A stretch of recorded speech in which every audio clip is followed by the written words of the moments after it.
Okay, so let's all right. Let's do a fresh start.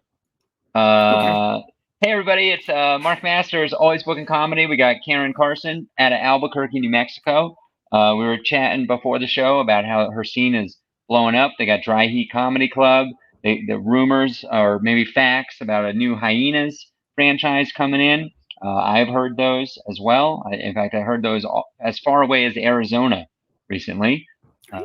and heard about the news in Albuquerque while I was in Arizona, and also a bunch of great independently produced shows at bars and the like, and a good open mic scene as well.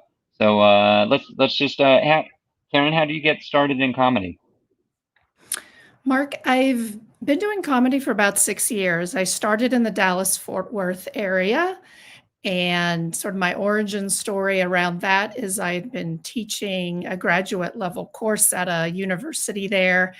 And through my teaching, I learned that sort of people absorbed the information better and had fun and learned better when they were laughing. And so, I was sort of a natural sort of humorist when it came to teaching employment law of all things. And I thought it could convert to something on stage. And while that did not turn out to be uh, really a driver for what I consider my modest success in comedy, I did take a class. And I know some people frown on classes, but I was listening to your guest last week, and he was talking about classes as well. And it really was helpful to me to take a class at the Dallas Comedy House. May it rest in peace. It's not there any longer, but they taught me some of the fundamentals about being an open mic comic. And I think those fundamentals are really important. So you kind of know what you're getting into. And then I've built my comedy career from there, including moving to New Mexico. Awesome. Well, if you saw my last episode, I asked the guests this question, like, what's the one big takeaway you took from your class that you think saved you a lot of time, was worth the money, was worth the experience? Mm-hmm. The one thing I can think of two really quickly off the top of my head. So maybe if you'll indulge me, I'll give you those. Sure. One is the mechanics of stage presence. Some people naturally have it, and that's fine. But for a lot of us, we need to learn things like moving the microphone out of the way, perhaps standing closer to the edge of the stage near the audience, things like that. Stage presence was important. And then also the value of not just making friends in comedy, but also getting people around you who will support you and encourage you and tell you when you're bombing and telling you when a joke is not working, having some honest friendships. And classes I took really encourage that, because comedy, I don't think is meant to be something you go alone, even though you're often on stage just by yourself. It's not fun if you're going alone, and having people and friends around you is important. Awesome. Cool. Do you stay in touch with any of those Dallas classmates now that you're so far away? It's funny that none of the classmates went on to pursue comedy, but I have two really good friends in the DFW scene who, for instance, during the pandemic, one of them was super smart, and she said, there's a book called The Comedy Bible that probably you've heard of and others have heard of as well. We met every Tuesday during the height of the pandemic when everything was closed, and just kept working on our comedy. And we continue to be friends to this day. And tomorrow I'm going to Texas, and I'm going to be on a show with one of them. So that's fun. Yeah. That's fun. Well, hopefully I'll see you in Albuquerque when I'm there in 2 weeks. And just as background for everybody else, we were on a show recently together in Albuquerque. I forget how exactly I got connected with you, but some comedian said that you were great, and I invited you onto the show, and you brought some equipment, some sound equipment that was super helpful. You did a great job. You featured on the show. Yes. And so it's fun to see people multiple times, and to have a growing network of comedians. It definitely helps. Definitely. Okay, so you got started in comedy, you moved to Albuquerque. Any thoughts on moving to a new scene? Did you start a show? Did you run any shows in Dallas? I did not, Okay. but I do here in Albuquerque. So. Did you like do that right away? What motivated you to run a show? I was motivated to start a show 2 years ago because we were all just coming out of the pandemic, and venues, I think, had hesitation to get a lot of people back in there. And so, you know, I didn't want to rely always on other people for opportunities. And Albuquerque tends to be what I call a very DIY scene where, yes, there's a club and there's another club coming, but there's a lot of really strong show runners and show hosts here in Albuquerque. And I wanted to be one of them to create opportunities, not just for myself to perform, but to others, because I believe strongly that if that's something you can do and you have the wherewithal to do it, contributing to the scene instead of just always being a taker is positive for you, and it's positive for everyone. That's a great attitude. Tell us about your show or shows. Yes. My main show is a monthly show that I run at a brewery in Rio Rancho, New Mexico, which is a city very close and, in fact, adjacent to Albuquerque. The venue is called Brew Lab 101. And they have received a lot of accolades in the last couple of years for the entertainment that they bring into the brewery. And I know that my comedy show there that I do on the first Thursday of every month is a big part of that. And the owner has told me that is that they've gotten a lot of good recognition. The format is usually a showcase. And, you know, I try to have at least one comic who can do 20, 25 minutes. And then I have some shorter slots because I try to also, you know, give opportunities to those who maybe they've got a tight 8. And I'm like, okay, come do your tight 8. And then also during the summer at the same venue, I host a show that I call Blue Lab, which is a take off of Brew Lab, but it signals that the comedy will be a little racier, a little more blue. And instead of being in the brewery, we have it outside. So that's always an exciting show. It's very well attended. I was delightfully surprised that even advertising as a blue show, people want to see that. So I'm here to offer that service. Sure. So tell me about the indoors. What's the setup like? Do you bring your own lighting and sound and stage, or do they have that for musical acts? What's it like? Yeah, they have a good stage and they have power outlets. So that's what they bring. I bring the sound equipment and obviously the mic stand. I have a second smaller speaker that I put on the other side of the brewery to enhance the sound.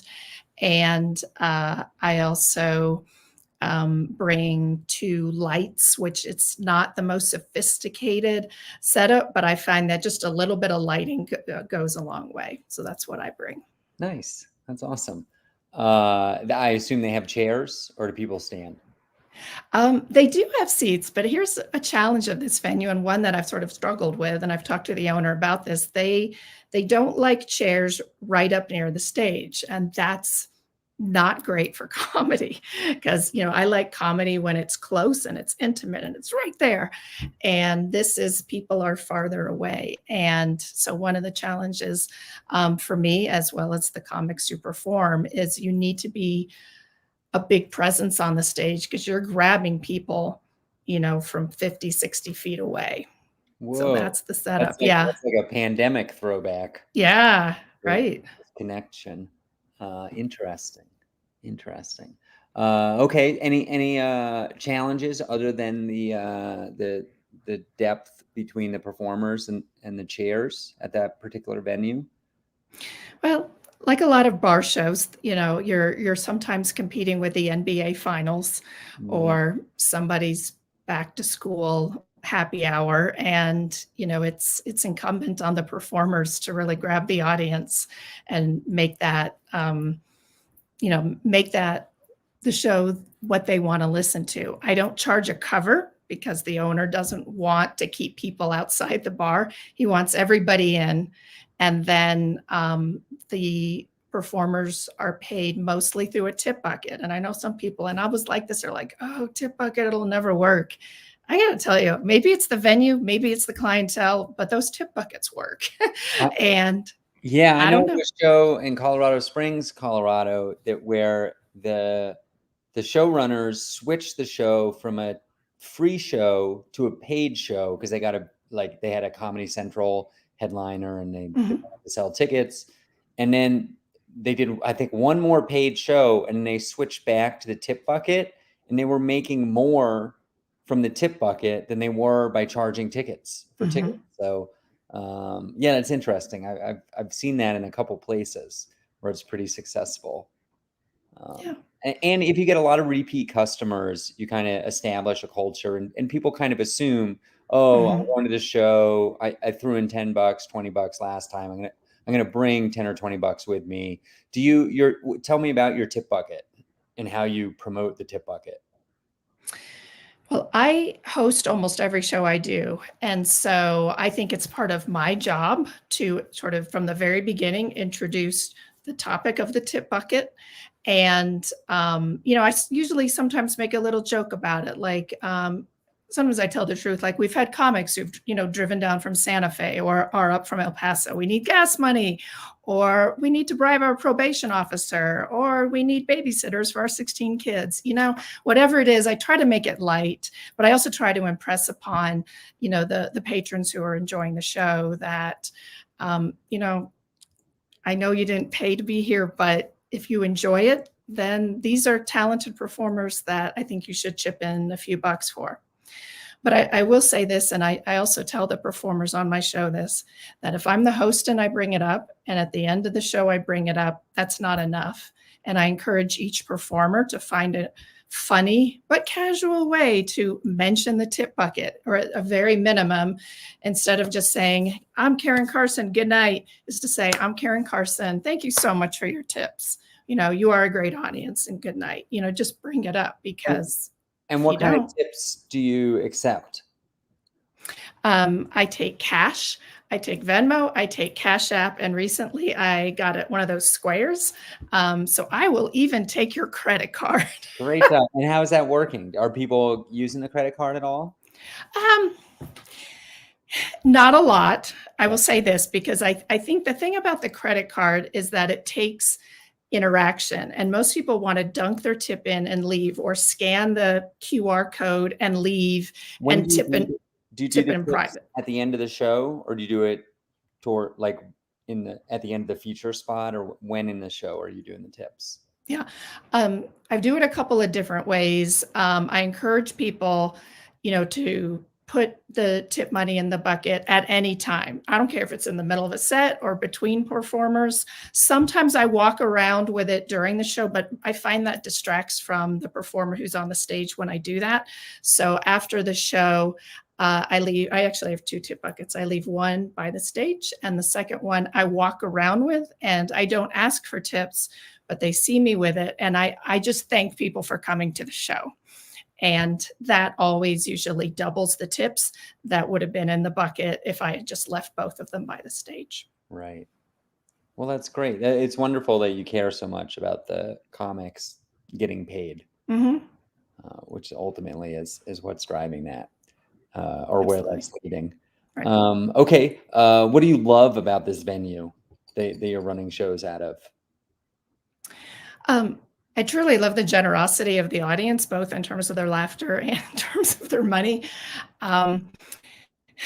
One of the reasons I think the show has been a success is I mentioned it's in Rio Rancho, and Rio Rancho is sometimes considered sort of a bedroom community of Albuquerque, even though it is a growing city, and it's about the fourth largest city in New Mexico. And what I love about it is there's not a lot of comedy out in Rio Rancho. And for this particular brewery owner to take a chance on comedy, I think it's paid off for him, and it's definitely paid up for the comics who have been able to perform there. And, one of my tips when people say, hey, I'm thinking about doing a show is my advice is go where the other shows are not. Go to the small towns, go to the suburbs where people think, oh, I don't want to go to downtown Albuquerque. It's dangerous. They're not wrong, but please, you don't have to drive all the way into Albuquerque if you don't want to. Just, go half a mile down the road. So yeah, that's a real issue in Colorado. In Denver, it's very difficult to draw an audience because there's so much to do. But if you go out into some of the best shows are outside of the big city. Is there an independent show that's known for being great in Albuquerque?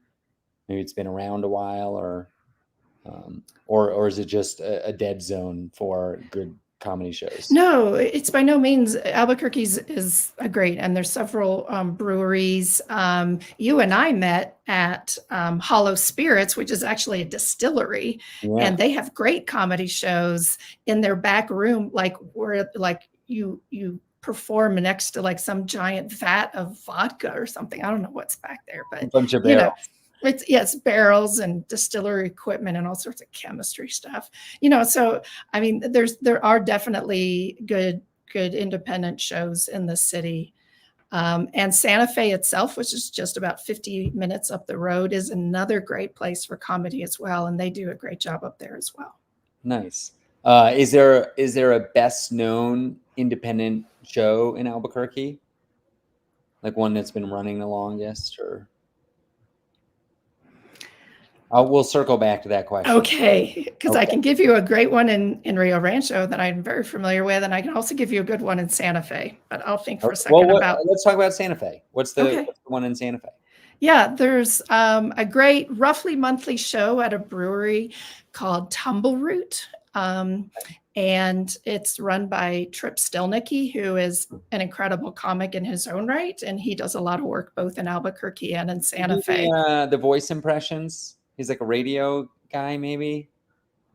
Trip does great impressions of politicians and things. I don't know that he's been on the radio, but yeah. All right. Did he used to have a government job? Yes. Yeah. I know. I interviewed him on Comedy Test Kitchen, which was an old version of Always Bookin Comedy. Oh, and I ran into him in Arizona. Boy, Arizona keeps coming up. I think I ran into him in Arizona, I feel like, once upon a time. But that's awesome. Cool. Yeah. Okay, let's talk about the road. Tell me about what was your first memory of going out on the road? Mm-hmm. Well, I think it was in Dallas, and I did a show in Oklahoma, and that's not that exciting, so I won't tell you about that. I will tell you about a show. I was a couple of years ago going to the North Carolina Comedy Festival, which is a great festival, and I highly recommend it. And my parents live in North Carolina in a senior community, and I had been asked several times to do a show there, and I had resisted it, and then